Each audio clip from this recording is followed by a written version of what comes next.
Welcome back to the Tracy Take. I'm Tyler here with my brother Ryan, and today we are breaking down the Pittsburgh Steelers 2024 offseason. We're going to go over all the departures, their free agent acquisitions, review the draft picks, and at the very end of the video, we're going to go over the 2024 schedule and give our 2024 record predictions. So be sure to stay tuned for the entire video to see how Ryan and I think the Steelers are going to do this year. But before we do that, if you have not already, go ahead and like this video, subscribe to the Tracy Take, and also ring that bell to get notified when new videos come out. We have videos come out every Monday through Friday at 5 p.m. Eastern time. And when the season starts, we're going to have weekly prediction videos for the Steelers that come out every single week. So be sure to ring that bell, get notified when those videos come out. Ryan, thanks for putting this up here. So these are the 2023 team stats for the Pittsburgh Steelers. We got these off Pro Football Reference here. It's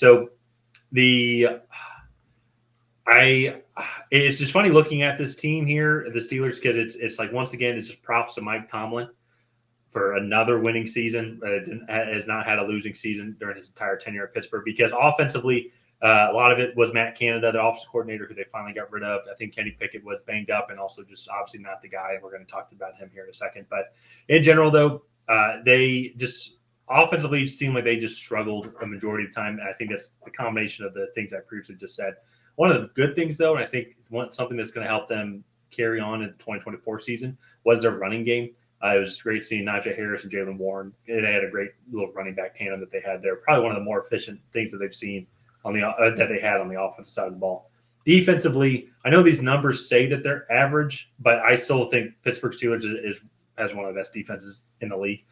Just with T.J. Watt being on there, just how good that defensive front is. And even, too, if I'm not mistaken, I think Cam Hayward got injured early on in the season and missed the vast majority of the season, if not the whole season. Correct me if I'm wrong down in the comments. But yeah, I think they improved on both sides of the ball this offseason. What are your thoughts kind of on the Steelers team as a whole? Yeah, I thought this offense was an enigma a little bit, because they would do nothing and then they would hit big plays and random occasions. And that's really where I think a lot of their production came from. They were a better running team this year, and some of that they invested in the offensive line with Broderick Jones last year in the draft and getting some other pieces as well. But so with that being said, I still think this offense is very hit or miss. If teams can take away the big play and keep everything in front of them, this offense is very easy to defend.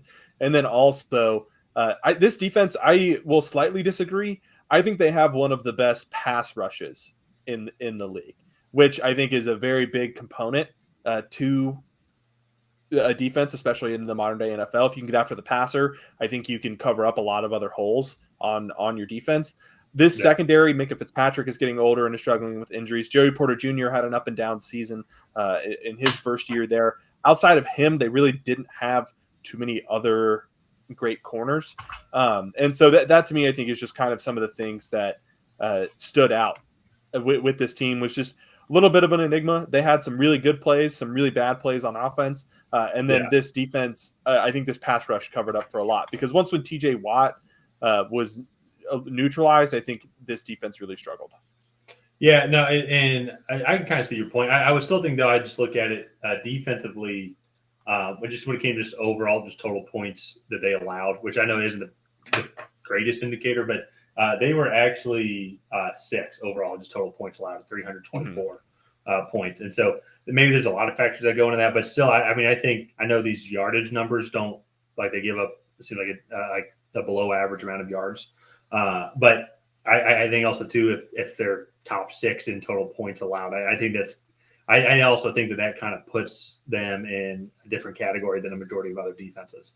And so, but fair point, though, and I think they improved on the secondary. We're going to get that here in a second. But let's talk about some of the departures here of guys that they have moved on. And so Allen Robinson, Levi Willis, Kenny Pickett, Deontay Johnson, Chuka Okorafor, Mikael Walker, Armand Watts. We're starting now to kind of get into guys. It's interesting, too, just the other 2 guys, Mitch Trubisky and Mason Rudolph as well. Interesting to see 3 quarterbacks leave an organization. It's like they just completely cleaned house. But it makes sense with what with what they ended up doing. I will say, to your point Well, sorry. Actually, my point offensively, their offense wasn't really that great. So when I see these losses, there's not really anybody that I think is going to be a major miss for the team. Chuka, maybe. I mean, whenever you lose an offensive lineman, and they, especially in the tackle position, they needed to improve in the tackle spot, which I think they did. But still, just losing a guy, like you need to go out and find them, and we'll get to that here in a second. But in general, though, there's not really anybody here that is like, wow, okay. I mean, Deontay Johnson was the number 2 receiver. So, but that being said, though, I personally think that he was middle of the road at best, in my opinion. He pulled his hamstring very early on last year and missed a large majority of the year, kind of in and out of the lineup after missing, like, I think 4 weeks after that initial hamstring pull. The Chukwuma Okorafor one, I think, is interesting because he started 6 games for them and actually played pretty well, but he was benched for calling out Matt Canada and his poor play calling, which I understand you can't have that in the locker room, but he wasn't necessarily wrong. He became a fan favorite in Pittsburgh, I feel, actually. Yeah. So that's why he was benched in favor of, I believe, Broderick Jones played right tackle. Armon Watts actually was a pretty good interior pass rusher for them as well. And they definitely lost pieces, but I think as we get into the acquisitions, we'll kind of see that they replace them. Really quick, a few people that are still free agents: Patrick Peterson, Quan Alexander, Presley Harvin, the punter, is gone. A lot of these guys, I think, have aged out of the league there. So, and not too many like notable names, or sorry, a few notable names, but definitely guys at the end of their career, most likely.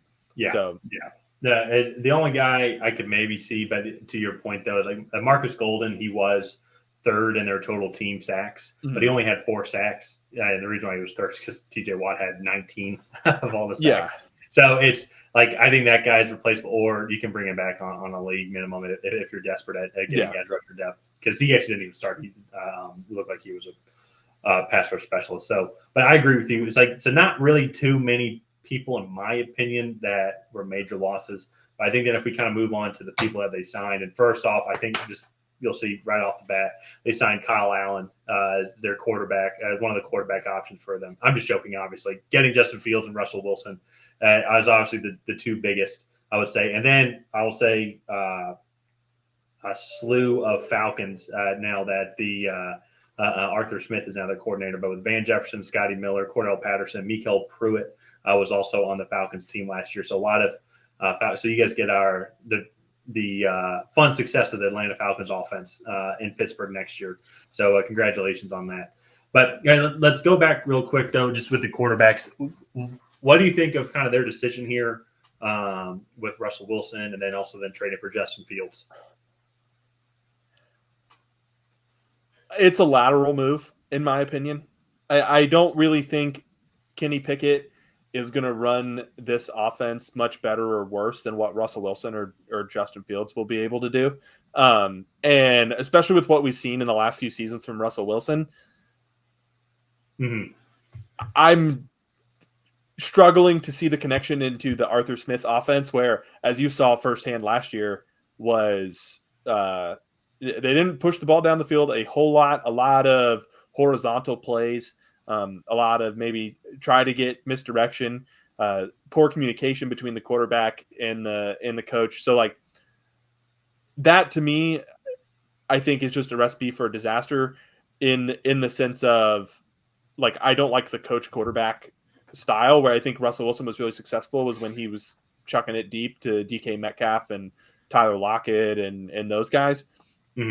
But yeah, also some of that I just am not a fan of Arthur Smith. And also Russell Wilson is being paid $40 million by the Denver Broncos this year to play against them. Like, so Russell Wilson has very little loyalty to how he performs on the football field. And then also I think there are a lot of bad reports about Justin Fields coming out of camp saying that he looks dejected, not focused, doesn't want to be there and stuff. And so that could all just be missed reports, but so far not a great impression from these quarterbacks. Well, and so that's actually was going to be kind of my thought process on it, because when they then made the trade for Justin Fields, I'm like, and you saw Russell Wilson's contract. I was like, dude, that's actually a great idea because Russell Wilson, let's say if he really is falling off that much, and Justin Fields has made that improvements from what we've seen. He was just on some bad Bears teams. There's very little risk. So let's say Justin Fields comes out and absolutely just blows Russell Wilson out of the water. Be like, it's just $1 million to your cap hit. It's nothing crazy at all. And I don't even know if it'd be $1 million cap. I'm not even entirely sure how that would work for if it's like the league minimum. Then you go get Justin Fields, and if he turns out to be the guy, maybe it was just he needed a change of scenery under a great coach like Mike Tomlin. But then now I was reading those reports as well, and you're like, well, all right. I mean, then I guess you're paying Russell Wilson just $1 million, so that also works out. Yeah. Also, so I can agree with you there. I think he'll handle the offense a little bit better. Russ, I mean, he's still a professional, and he's been in the league now for 10 years. There's a reason why he's still a starter. As much as he's fallen off from his time at Seattle, the thing for me that we'll kind of get to here in a second is just how is this offense going to be put together because. I mean, they have George Pickens. They do have Pat Freiermuth as well. And I think he's an underrated kind of pass-catching tight end. Like, everybody knows who he is, but I don't think he's talked about nearly as much as potential to be, like, one of the top tight ends in the league. But I'm just curious how this offense is going to flow because I think they just need to simplify things and we'll get to their depth chart here in a second.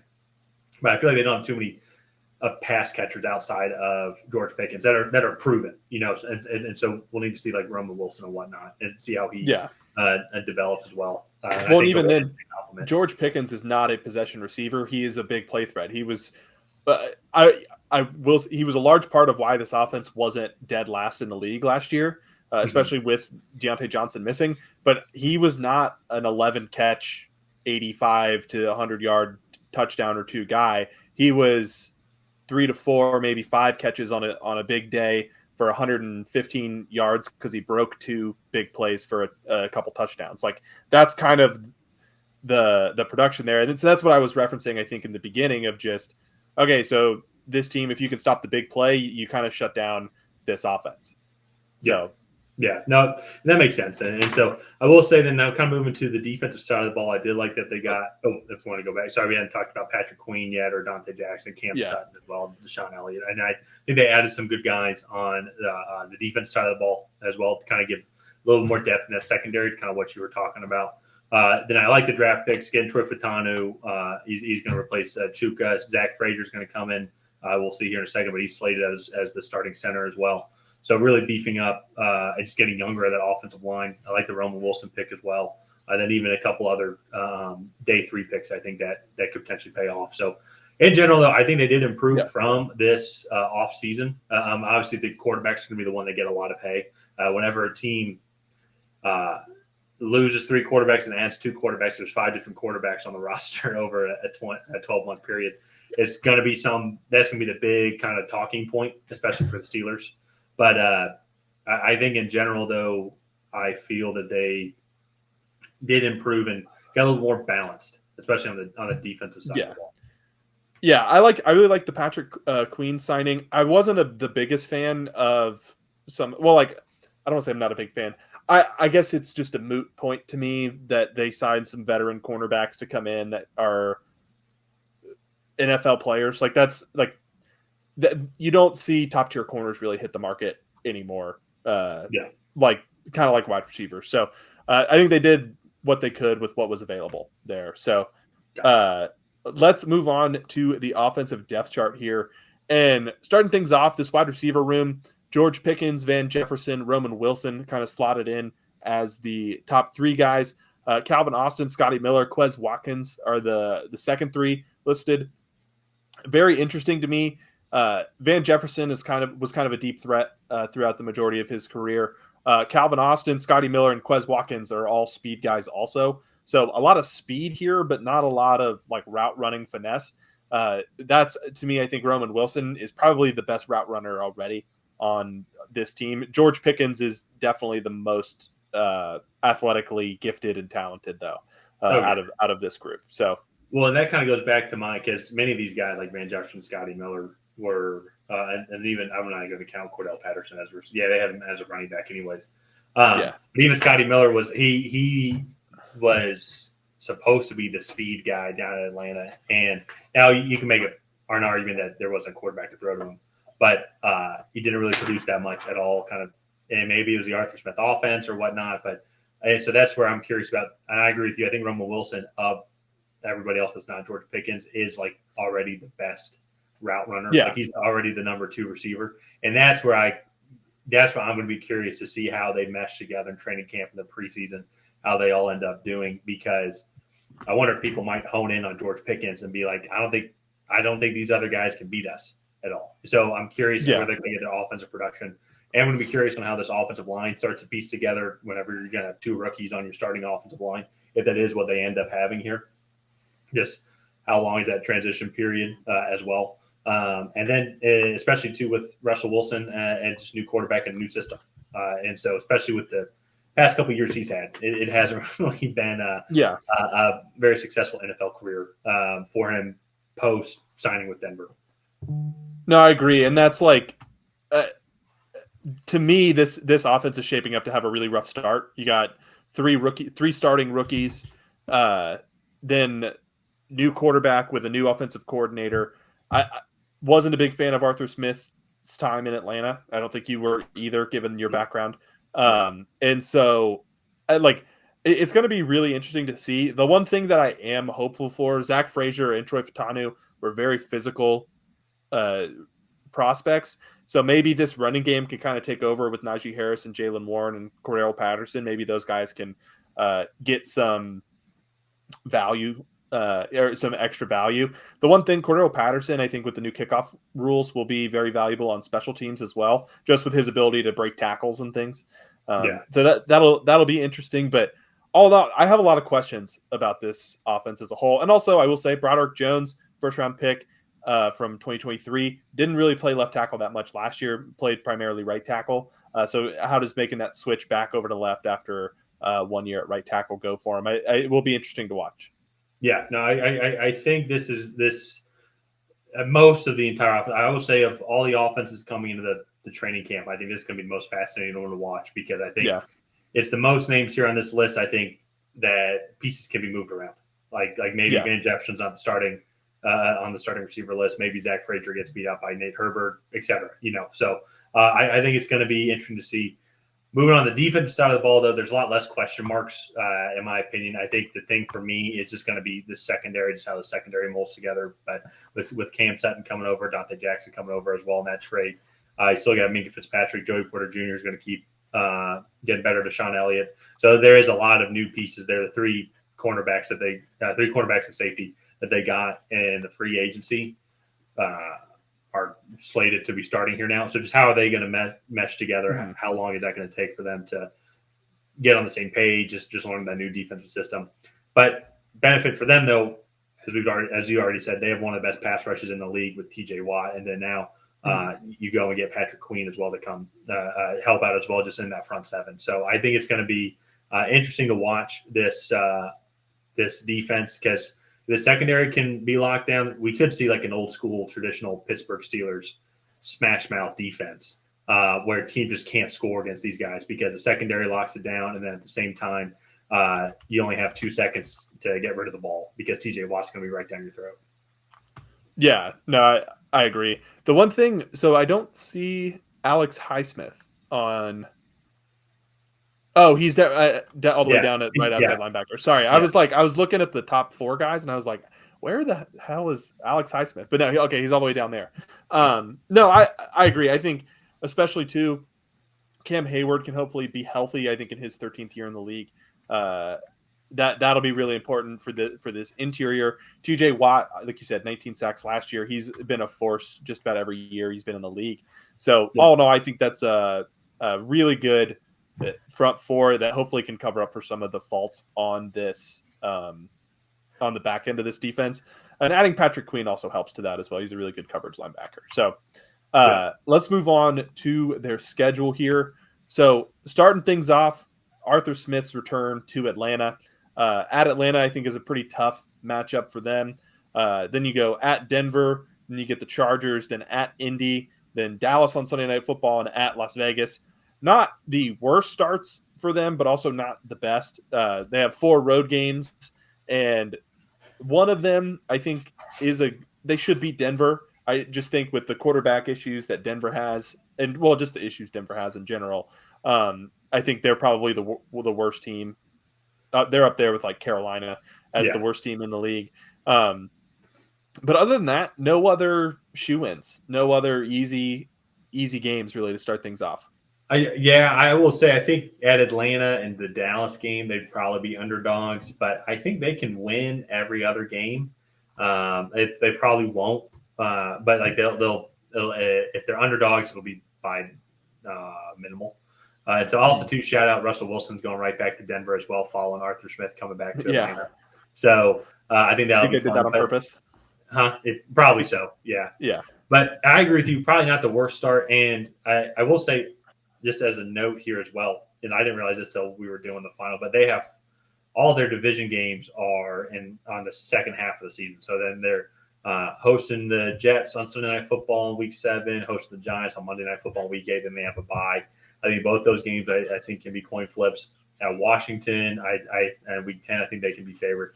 But then the big chunk of their schedule, though, is going to be like weeks 11 through week 14, but the 4 straight divisional games. I mean, that's where they're really going to need to show up as well. And this is where it's going to be tough, and I'm looking forward to – I don't know if you've seen my record prediction yet on the next slide, but I still think, though, they're probably the worst team in the AFC North, but they're still, I think, going to win 3 games in the AFC North. I think it's just the way all these teams play against each other. They all beat each other. Like even when one team's really good, like they still go and find a way to win. Even the Steelers, what was the Steelers' record last year in the division? They were 9-8, and they were, I think, no, they were 10-7 actually. Oh, 10-7. Yeah, so they beat the Browns, beat the Ravens in Week 5, beat the Ravens in Week 18, beat the Bengals in.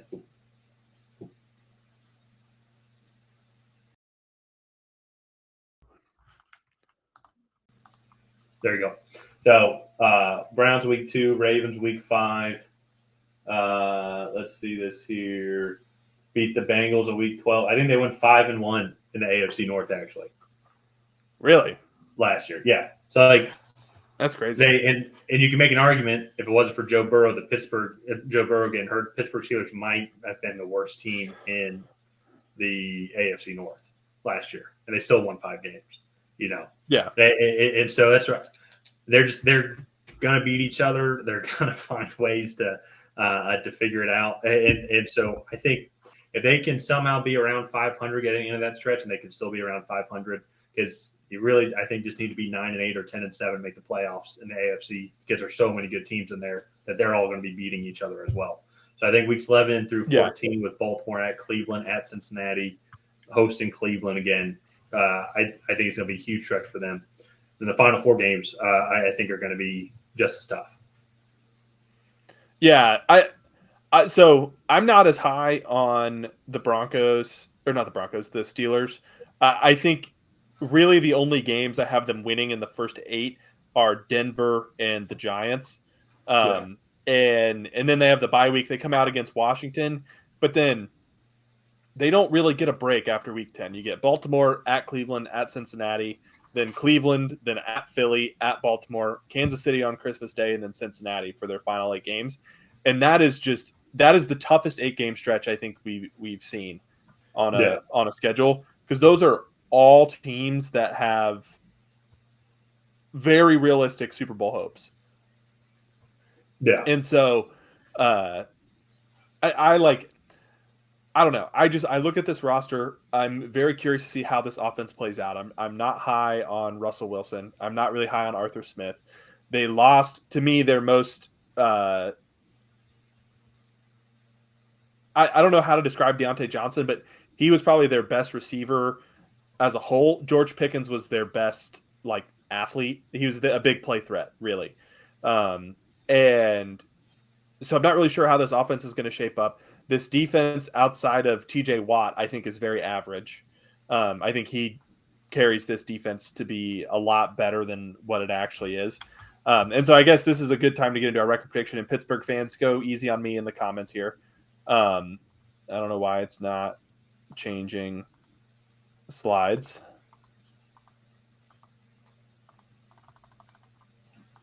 I hear you clicking it there. Yeah, hold on. There we go. Perfect.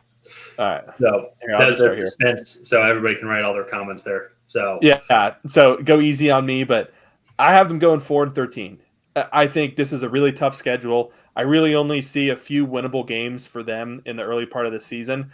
And once when they get in that stretch, they don't get Cleveland in week 2 while Deshaun Watson's still trying to figure things out. They don't get Baltimore in week 5 when they haven't really hit their midseason form yet. They get all their division opponents at what is supposed to be at their best.